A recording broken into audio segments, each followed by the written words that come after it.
contact. Lundi, Best of juillet 2014. Mardi, État africain. Utilité de la célébration des fêtes d'indépendance. Et ça marque le départ de l'existence de nos États. Mercredi, le métissage culturel entre l'Afrique et le reste du monde porte-t-il fruit? Le Zaïre et sa musique ont gagné toute l'Afrique. Parce que quand on va à Paris aujourd'hui, quand on dit la danse africaine, c'est ce que les gens choisissent. Réagissez en direct. On garde le contact sur RTI2. Vous avez enfin la parole. Vous nous suivez entre midi et 2, vous suivez le direct, vous pouvez utiliser le téléphone et Internet. Mais si vous nous suivez après 23 h en temps universel, vous ne pouvez qu'utiliser Internet. Alors cette semaine, la réclame vous l'a dit tout à l'heure, on parlera successivement et dans l'ordre du best-of du mois de juillet 2014. Les temps forts vous seront présentés aujourd'hui.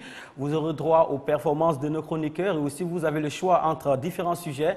Et demain mardi, on parlera de la célébration des fêtes d'indépendance dans les États africains. Quelle utilité, quel sens doit-on donner à la célébration des fêtes d'indépendance? L'occasion est toute trouvée. Nous sommes à quelques jours de la célébration de la fête d'indépendance de la Côte d'Ivoire. Et le mercredi, on parlera de métissage culturel. Est-ce que ce métissage-là apporte fruit ou porte fruit? Voilà, devant vous, le déroulé de ce qui va se passer du lundi au mercredi si on garde les contacts. Les chroniqueurs sont avec nous. Aristide Nkenda, bonjour. Bonjour. Éditorialiste et journaliste, vous êtes avec nous généralement pour parler des sujets qui sont débattus sur ce plateau, mais aussi on profite de votre présence pour avoir des précisions sur l'actualité internationale. Il est en face de vous, dans l'autre coin, vous l'avez qualifié des Gaou à Paris. Il est là, face à vous aujourd'hui. Ismaël Diop, bienvenue Ismaël. Merci Mohamed. Ça va bien? Très bien. Alors, ça fait longtemps Ismaël, vous n'étiez pas en Côte d'Ivoire, vous étiez en France. Expliquez-nous un peu tout ça. En fait, j'étais allé en France à la recherche de nouveaux partenaires par rapport au Festival des 18 montagnes. En fait, l'objectif, c'est de rendre moins une destination fréquentable et d'avoir une grosse communication derrière pour que ça soit une destination touristique. C'est une région de la Côte d'Ivoire qui regorge de beaucoup de potentiel et je pense qu'il faut pouvoir la vendre. En tout cas, c'est une bonne initiative, hein, surtout quand on fait de la destination de l'Afrique de l'Ouest une destination à risque, avec tout ce que vous entendez là, hein, Ebola et autres. On croyait qu'avec la calmie côté affrontement, côté conflit inter-État, conflit intra-État, avec cette accalmie-là, on avait cru que finalement on allait se mettre au travail, Le problème s'est posé lorsque j'ai rencontré certains partenaires, parce que moi, on se situe vraiment à la frontière de la Guinée forestière. Ils ont parlé du risque Ebola par rapport aux visiteurs. Je leur ai dit, j'ai la conviction que nos dirigeants vont prendre les mesures pour que ça n'arrive pas. Et jusqu'à présent, je pense qu'il n'y a pas encore de cas en Côte d'Ivoire. Et nous, on est quand même à 300-400 km de la frontière et qu'ils pouvaient être rassurés. Et on a un service médical à Mans. Et je pense que quand tu passes les aéroports Houphouët-Boigny, déjà on te parle, on te dit comment te comporter face au déplacement, face au virus Ebola et consort. Bienvenue chez vous, bienvenue. Fatou a présenté une photo tout à l'heure, c'était une photo qui allait soulever des passions tout de suite. La photo allait être commentée par Aristide Nkenda. C'est simple, c'est pas une photo qui soulève des passions, c'est une photo d'un Gaou à Paris. J'ai écouté Aristide. Il n'était pas d'accord. J'ai écouté Aristide. Mais c'est pas sa première fois à Paris, non? Non, ça fait 8 ans. Ça fait 8 ans que je fais ça.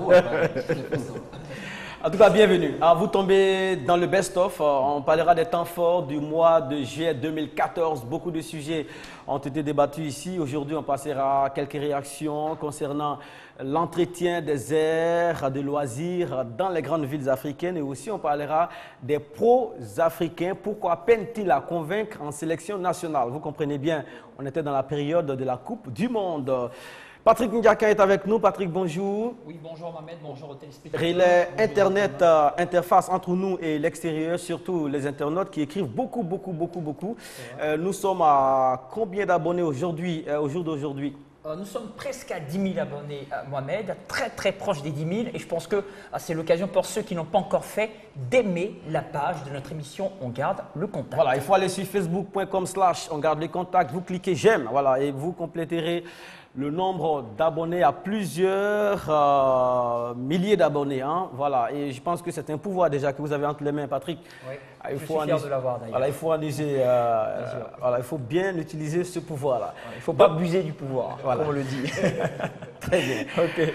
Monsieur Seydina Chérif Ahmed, le président de l'Institut des civilisations noires, est avec nous également. Seydina, bonjour. Bonjour Mohamed. Merci, bien réveillé. Oui, ça va très Voilà, bien. vous nous avez formellement interdit de vous demander si le week-end s'est bien passé parce que chez vous, il n'y a pas de week-end. Il n'y a pas de week-end parce que c'est un somnifère que je n'utilise pas. Voilà, je pense qu'en Afrique, on a besoin de travailler. Et la semaine, 7 jours en Afrique même, c'est encore petit. Si on peut ajouter peut-être 8 jours pour travailler parce qu'on a besoin de travailler. Vous ne serez pas d'accord avec tout le monde. Hein? Ah oui, il faut qu'on travaille. Il faut qu'on travaille parce qu'il ne faut pas avoir peur du travail. Voilà. Très Donc, bien. Je pense que c'est le travail qui fait la différence entre nous et les autres. Voilà, vous allez faire... Les autres, c'est qui c'est Oh là là. Les autres, Les autres, ceux qui sont développés, et par rapport Je à croyais nous. que tu voulais t'attaquer aux afro-réalistes. Ah non, non, non, non. Tu sais que j'étais à l'œil. Non, je sais que tu Avant, travailles. j'étais de l'autre côté, tu sais que c'est toi.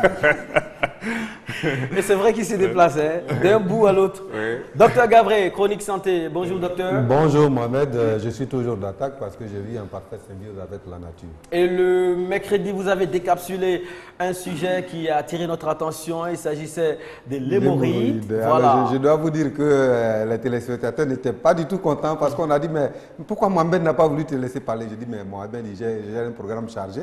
On aura le temps de nous rattraper Voilà, et nous y sommes. On a l'occasion là maintenant. Voilà. Alors, qu'est-ce qu'il faut entendre par hémorroïde? Alors l'hémorroïde, c'est la dilatation des veines de la zone anale qui comprend le rectum et l'anus et du tissu qui les entoure.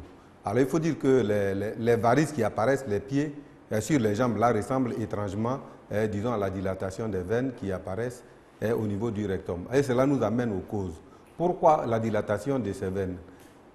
C'est la constipation. Quand on est constipé et qu'on va à la selle, on pousse énormément, on pousse fort pour se libérer des selles. Et en poussant, les veines se dilatent. Les veines périphériques, quand elles se dilatent, on est face à une, disons, hémorroïde externe. Quand ce sont les veines intérieures, on a affaire à une hémorroïde interne. Au complément des deux, on a une hémorroïde qu'on appelle une hémorroïde palabrée, c'est-à-dire quand, disons, l'hémorroïde sort au niveau de l'anus, il y a des bourrelets et à la défécation, on les tranche, on a un saignement et ça fait mal, c'est très très douloureux. Alors cette situation va donc entraîner ce qu'on appelle l'anisme. L'anisme, c'est le dysfonctionnement des muscles qui contrôlent, disons, la contraction de l'anus. Donc il va avoir, disons, un dysfonctionnement au niveau de l'anus. Ce dysfonctionnement associé à la constipation chronique va entraîner chez le sujet atteint de l'hémorroïde une certaine phobie d'aller à la selle. Il a peur d'aller à la selle. Cette peur permanente-là s'appelle l'encoprésie. Cette encoprésie va créer quelque chose de plus grave encore parce que cette encoprésie va faire qu'on va retenir les selles dans le ventre. En retenant les selles dans le ventre, surtout au niveau du côlon, le côlon va pomper l'eau qui se trouve dans les selles et les selles vont durcir. En arrivant au niveau du rectum, les selles vont donc s'accumuler et se compacter. En se compactant, ça va former une grosse boule qu'on appelle le fécalum. Le fécalum va donc bloquer, disons, la sortie des selles et les selles vont s'accumuler en amont dans le côlon. En s'accumulant, le côlon va continuer toujours de pomper et en pompant, va donc pomper toutes les toxines, c'est-à-dire tous les déchets métaboliques et les reverser dans le sang. Ça s'appelle la toxémie. Le sang ainsi contaminé va perdre sa qualité première, l'équilibre acido-basique. L'équilibre acido-basique étant perdu, l'organisme va reculer au niveau de la nutrition des cellules, donc les cellules ne seront pas normalement nourries, et l'organisme va reculer au niveau du ramassage des déchets métaboliques pour les évacuer. Donc on va avoir une accumulation des déchets métaboliques, c'est là que l'hémorroïde devient très grave. Donc on va donc avoir une accumulation du sodium, ce qui va entraîner l'hypertension artérielle, une accumulation du glucose, ce qui va entraîner le diabète, une accumulation des graisses, ce qu'on appelle généralement le cholestérol, la dyscholestérolémie. Mais comme tout ce package de dysfonctionnement va se dérouler, l'organisme va accuser ce qu'on appelle une autotomie fonctionnelle, c'est-à-dire qu'il va reculer devant l'effort et à faire l'ablation d'un certain nombre de fonctions, surtout les fonctions secondaires qui ne sont autres que les fonctions sexuelles. Donc la femme va connaître des difficultés au niveau des règles, des difficultés au niveau de la sensation sexuelle. L'homme va connaître des problèmes d'érection et des problèmes plus compliqués comme des cardiopathies, les néphropathies, etc. etc. Voilà. Donc l'hémorroïde est une maladie très grave et il faut faire attention. Elle paraît banale et pourtant. Mais comment sortir de là, docteur? Alors pour sortir de là, c'est simple. Il y a des solutions simples. Premièrement, il faut éduquer, disons, son intestin, faire en sorte qu'on puisse, disons, dégager correctement. Alors manger des crudités, surtout les légumes, manger des aliments qui sont riches, disons, en fibres pour faciliter le transit intestinal, réduire autant que se peut, disons, la consommation des aliments modernes raffinés qui sont très pauvres en fibres. Faire en sorte de répondre systématiquement à l'appel physiologique de la défécation, c'est-à-dire que quand l'organisme éprouve le besoin d'éliminer les selles, il faut aller systématiquement les éliminer, ne pas les retenir sous quelque prétexte que ce soit. Faire en sorte de boire par jour au moins 1,5 litre, 1,5 litre d'eau ou 2 litres du lever au coucher du soleil, de telle sorte à disons, entretenir l'hydrémie de l'organisme et rendre à l'organisme la capacité de pouvoir gérer correctement son niveau hydrique pour répondre aux besoins de défécation et d'élimination. Merci beaucoup. La santé à coût zéro, c'est la campagne que vous menez. Et là, la démonstration est toute faite là. On peut s'en sortir en consommant naturel et aussi en buvant de l'eau, une bonne quantité d'eau, au moins 1 litre d'eau par jour. Et surtout répondre aux besoins de l'organisme. Dès que vous éprouvez le besoin d'aller aux toilettes, n'engagez aucun prétexte, il faut y aller tout de suite. Voilà. Docteur, vous restez avec nous. Hein, la transition est toute trouvée. La lutte contre le virus d'Ebola monte d'un cran en Afrique de l'Ouest. Vous êtes au courant, non? Bien sûr, et j'en suis très inquiété et je m'interroge à juste raison. Parce qu'il fut un moment, l'annonce a été faite que le virus d'Ebola était sous contrôle. Oui, sous contrôle. L'Occident s'est un peu retiré. L'Afrique, bon, on constate que là, nous-mêmes, nous sommes en recul par rapport à nous-mêmes parce que nous n'avons engagé aucun moyen par rapport à nos propres possibilités naturelles. Et là, le virus d'Ebola est reparti. Malheureusement, cela me fait redire la même chose que je dis toujours. Je pense que nous, les intellectuels africains, les élites, doivent pouvoir s'approprier la condition africaine en tropicalisant nos connaissances et nos diplômes. Les recherches que les gens font en Occident, ça ne vient pas de Mars. Ils ont construit du matériel, il y a eu une formation, il faut utiliser ce matériel en fonction des besoins de notre société. C'est aussi simple que cela. Il y a des laboratoires, il y a des gens qui sont compétents, mais j'ai l'impression que quand on finit d'étudier en Europe et qu'on arrive ici, ou alors qu'on a étudié ici, même avec des compétences reconnues, malheureusement, on ne prend pas la responsabilité de faire les choses par nous-mêmes et cela est très grave. Et ce n'est pas sans conséquence, sans incidence sur les activités socio-économiques sur le continent. Hein. Washington et Berlin ont recommandé d'éviter tout voyage non essentiel dans les destinations de la Libéria, Sierra Leone, la Guinée. La France va un peu plus loin. Elle ajoute le Nigeria. Je pense que d'alerte en alerte, ça commence à devenir quelque chose de vraiment sérieux, au point que certaines compagnies aériennes refusent de desservir cette destination-là, précité Aristide Nkenda. On part d'un virus et ça va avoir forcément des incidences et des conséquences sur l'organisation de la société elle-même. Sur le plan économique, oui. vous l'avez dit, Mohamed. Et bien évidemment, c'est simplement parce que, comme on disait tout à l'heure, il faut qu'on ait la capacité nous-mêmes d'accepter nos recherches. Tout à l'heure, le docteur Gabré parlait donc de l'hémorroïde, mais combien de personnes savent que quand vous expérimentez le produit de Dr Gabré, ça régule donc votre fonction digestive, vos fonctions digestives. Moi, j'ai expérimenté et je crois que il faut que les Africains comprennent que nous devons nous approprier nos propres recherches et être capables de faire face aux menaces qui se présentent à nous. Donc, pour ma part, je m'interroge aussi comme le docteur Gabré. Pourquoi est-ce que lorsque le Nigeria devient la première puissance africaine, lorsque l'Afrique est reconnue comme région prometteuse à la croissance supérieure à celle du reste du monde, avec le FMI qui table l'année prochaine à 5,8 en 2015, pourquoi est-ce que c'est en ce moment où on sent une certaine accalmie que ce genre de situation se présente et s'aggrave lorsque justement l'aide occidentale se retire. Voilà. Et Seydina avait déjà attiré l'attention sur ça ici. On n'a pas été tendre avec lui. Il a trouvé que c'était pas, c'était pas fortuit. Il trouvait cela tendancieux, mais le virus existe bel et bien. On ne va pas dire le contraire, mais la coïncidence est là quand même. Une coïncidence avec cette accalmie dans la région ouest africaine.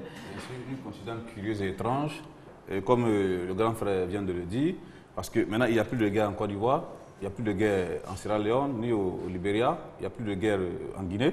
Je pense que le Nigeria aujourd'hui est la première puissance africaine. Donc nous sommes en train de travailler. Mais comment empêcher ce travail pour qu'on soit indépendant? Parce que nous sommes à la veille des indépendances. Mais l'indépendance réelle, c'est économique. L'indépendance économique, comment empêcher ça? Donc je ne confirme pas et je n'affirme pas qu'il y a des actions à dessein, mais je m'interroge et je dois de m'interroger. Pourquoi maintenant? Pourquoi maintenant? Pourquoi un virus qui a été découvert au Congo peut sauter jusqu'en Afrique de l'Ouest? Et pour moi, c'est vraiment incompréhensible. Vous ne mettez pas l'existence de la maladie en doute? Non, je ne mets pas l'existence de la maladie en doute. Franchement, la maladie existe, puisque ça tue à côté. Mais je me dis, pourquoi maintenant? Voilà. C'est vrai que tout ça peut exister, mais il y a la responsabilité aussi de nos États de rassurer des visiteurs. Parce que le virus Ebola menace dans les pays frontaliers. Hein, nous, en tant que pays frontaliers, on doit commencer à communiquer sur les mesures d'urgence. Par exemple, les zones qui sont proches des frontières, on doit faire des tests de prise en charge, des tests pour la population même. Quand le virus est là, comment on se comporte? On doit faire de grosses communications. Ça rassure. Il y a déjà une communication qui est lancée. Oui, je sais. En Côte d'Ivoire, mais il faut intensifier pour que ça rassure les visiteurs. Écoute, c'est une guerre médiatique, qu'on le veuille ou pas. Si vous pensez... En Djemé, déjà, vous n'affirmez pas, vous l'avez dit comme ça. Si vous pensez que ça devient une destination difficile, nous, on a le devoir de rendre ça une destination facile. Vous savez, en 2012, quand on faisait le festival 18 montagnes, la première chose que les touristes nous ont dit sur Internet, est-ce qu'en 2012, Mans était une zone vraiment sûre, tout en sachant que ce n'était pas encore sûr. Nous, on a dépensé beaucoup d'argent, par exemple, pour faire venir des gros artistes comme Sekouba Bambino, pour venir à l'ouest de la Côte d'Ivoire, juste parce que le fait que ce monsieur quitte Paris, il traverse toute la Côte d'Ivoire, il arrive à l'ouest, il fait un spectacle, il repart, ça veut dire que la zone est sûre. Vous voyez? Je peux poser une question à Ismaël Diop. Oui. Ismaël Diop, comment expliques-tu que le médecin américain qui s'appelle Ken Bradley, qui a été infecté par le virus de l'Ebola, a été rapatrié aux États-Unis alors que certains refusaient qu'il revienne, mais il a été rapatrié par un avion sanitaire et les autorités américaines affirment qu'il est en train de guérir. Il est bien pris en charge. Il s'agissait d'une infection incurable ici sur le continent. Arrivé un moment, ils ont commencé à dire sur les médias, peut-être qu'on n'a pas suivi les mêmes chaînes de télé, ils ont commencé à dire sur les médias que le virus Ebola pouvait se guérir. Ils ne disaient pas totalement, mais il y avait des chances. Tu avais l'impression que c'était un miracle de guérir le virus Ebola, qu'il y a des gens qui pouvaient guérir tout simplement. Maintenant, c'est à nous aussi de rassurer, tu vois, de dire que nous, on peut avoir des méthodes ou bien de plus communiquer sur le fait que le virus Ebola, ce n'est pas un drame. Oui, il y a ça aussi. Peut-être qu'au lieu de communiquer, au lieu de passer peut-être à communiquer, je pense qu'on peut mettre en mission nos guérisseurs africains. Parce que là aussi, il y a le problème. Il faut que les guérisseurs africains, il faut que les États africains, je l'ai toujours dit, il faut qu'on réhabilite la médecine traditionnelle. Il faut qu'on mette les moyens à la disposition des médecins traditionnels pour que ces gens-là puissent lutter, non seulement de manière efficace, mais avec des coûts moindres pour qu'on puisse se soigner. C'est justement pour ça que je t'ai posé la question, Ismaël. Parce que si aux États-Unis, les gens arrivent à juguler, à canaliser cette maladie, ça veut dire que nous ici, comme nous disons chaque fois sur ce plateau, que l'Afrique est capable de faire des choses, donc à partir de ce moment qu'on fasse confiance à nos tradipraticiens et qu'ils puissent nous apporter la preuve. C'est ce que je dis, c'est juste notre responsabilité. Parce qu'il faut repartir sur le truc où chacun a sa responsabilité dans chaque acte posé. Ou bien, si c'est négatif pour nous, il faut que nous, on prenne notre responsabilité pour rendre ça positif. Très bien, c'est peut-être une piste, mais vous devez retenir que Washington, Berlin et Paris demandent d'éviter tout voyage non essentiel et certaines compagnies aériennes sont hésitantes aujourd'hui à desservir les destinations citées, Guinée, Sierra Leone, Nigeria même, voilà. Et c'est une maladie... Aujourd'hui, on a besoin de partenaires de développement. Effectivement, donc c'est pour ça qu'on parlait d'incidence sur les activités économiques du continent. Donc il y a urgence. Il est avec avec nous notre ami Camille, Makosso Camille, révérend. C'est lui qui nous parle toujours de campagne d'évangélisation ou encore d'identification des pasteurs. Bonjour Camille. Bonjour Mohamed, c'est toujours pour moi un honneur d'être sur votre plateau. Merci d'être avec nous. Vous êtes là toujours avec la même mission, c'est celle d'identifier les pasteurs et de faire des séminaires de formation tous les mercredis, bien entendu. Exactement. Mohamed, que Dieu te bénisse grandement. Je suis encore sur ce plateau parce qu'aujourd'hui, Mohamed, l'opération d'identification rentre dans ces 3 mois les plus décisifs. Pour la simple raison que le samedi 25 octobre, nous avons le premier congrès national de tous les pasteurs de Côte d'Ivoire qui va se tenir au niveau du Palais des Sports, dont les bases de données de l'opération d'identification seront remises officiellement à son Excellence, Monsieur le Président de la République, Alassane Ouattara, à partir de cet instant précis, parce que nous aussi, nous sommes en train de nous battre. Voyez-vous, nos chefs traditionnels, nos chefs, je pourrais le dire, coutumiers traditionnels en Côte d'Ivoire, sont en train d'avoir un statut. Il est plus qu'important que les hommes de Dieu aussi de la Côte d'Ivoire, comme aux États-Unis, un statut. Aux États-Unis, un mariage célébré par un guide religieux est automatiquement pris en compte par l'État. C'est pour tout ceci que toutes les entités religieuses sont en train de s'organiser. La grande communauté musulmane sont à 25 000 imams déjà identifiés, dont 10 000 ont les 4. La conférence épiscopale a déjà remis leur annuaire de tous les prêtres, de tous les archevêques, de tous les évêques au niveau de la direction générale des cultes. Il reste maintenant les chrétiens évangéliques et les églises traditionnelles. Nous sommes aujourd'hui à plus de 10 000 pasteurs officiellement identifiés, mais beaucoup sont encore, je pourrais le dire, hors de la République. C'est-à-dire ils n'ont pas encore répondu à l'opération d'identification, ils n'ont pas le cadre d'identification. Il est plus qu'important dans un pays sérieux comme la Côte d'Ivoire, dont nous bénissons Dieu, continuons de prier que Ebola n'est pas encore rentré et qu'il ne rentrera pas par la grâce du Seigneur. Nous prions aussi. Il est plus qu'important que chaque homme de Dieu, on puisse savoir qui est qui. On ne peut pas accepter, nous qui avons suivi des formations théologiques, que quelqu'un qui, par exemple, est dans le service d'ordre ou est pratiquement pas formé, s'autoproclame pasteur, commet une gaffe. Et cette responsabilité est jetée sur plus de 17 000 pasteurs. C'est pour cela que je m'adresse aux pasteurs qui ne sont pas encore identifiés. Ce mercredi, à partir de 9 h, avec 2 photos d'identité couleur, la photocopie de votre pièce d'identité, venez au niveau de l'église évangélique, la bénédiction vous fait identifier. Ça ne vous enlèvera rien sur le niveau de l'onction. Au contraire, vous aurez un compte bancaire gratuit, vous aurez la possibilité d'aller gratuitement en Israël et vous serez respecté dans votre pays. En dehors de cela, nous avons le séminaire Oin pour vaincre. Mohamed, cette semaine, nous avons 2 séances du fait que le jeudi est férié. Beaucoup de fonctionnaires nous appellent pour se plaindre en disant qu'ils n'ont pas l'opportunité d'assister vu le travail. Nous avons 2 séances. Ce mercredi, à partir de 9 h, à l'église évangélique, la bénédiction, nous avons la révérende Kakou Willy, la femme du prophète Kakou Sévérin, qui a beaucoup bouleversé toute la Côte d'Ivoire et l'Afrique, qui sera avec nous, et le bishop César Kassé, qui a un témoignage énorme. Voici un homme de Dieu qui est parti à base de rien. Aujourd'hui, qui est un chef d'entreprise, un homme que Dieu a immensement béni dans ce pays. Il viendra rendre son témoignage comment il est parti de rien et aujourd'hui Dieu l'a élevé. Pas par l'offrande des fidèles, mais par l'entrepreneuriat. Et le lendemain, jeudi, nous serons à la Caisse Tabor avec un homme aussi que tout le monde entier a connu dans le domaine de la musique. Et aujourd'hui, devenant pasteur, a pu s'imposer dans le milieu. Aujourd'hui, qui est reconnu, qui est l'archevêque Kodja Guy Vincent, qui va prendre le soin d'enseigner le jeudi sur le leadership, mais ça à la Caisse Tabor. Tous les pasteurs de Côte d'Ivoire sont appelés aujourd'hui à une mobilisation nationale. Ce mercredi, à l'église évangélique La Bénédiction.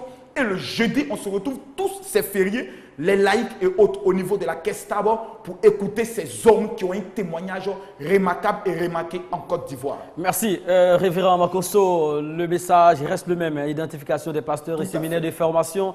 Les numéros, vous les connaissez désormais, 04 68 40 40, 09 50 93 59. Et nous espérons que vous allez prier pour le repos de l'âme de ce monsieur que vous allez voir sur le petit écran maintenant. Monsieur Suleiman Koli, qui nous a quitté le vendredi 1er août dernier. C'est un metteur en scène, un chorégraphe, un pédagogue. Il a disparu. Le vendredi 1er, c'était donc à Lambadji, à la périphérie de Conakry, à l'âge de 69 ans. Un ou deux mots rapidement sur le grand homme de culture, Kaïté Suleiman Koli. On commencera par Diop. Je dirais, Suleiman Koli, pour moi, c'est un mentor. Je l'ai vraiment connu en 2003 au Mali, quand il a commencé a travaillé en collaboration avec l'Opéra du Sahel et d'autres structures. Je l'ai invité une fois sur le festival sur le Niger à Ségou avec les Go du Côté Bas. Et là, ça a été vraiment de vraies relations de père et fils. Il a été la première personne qui a vu le projet en 2004 du festival 18 Montagnes.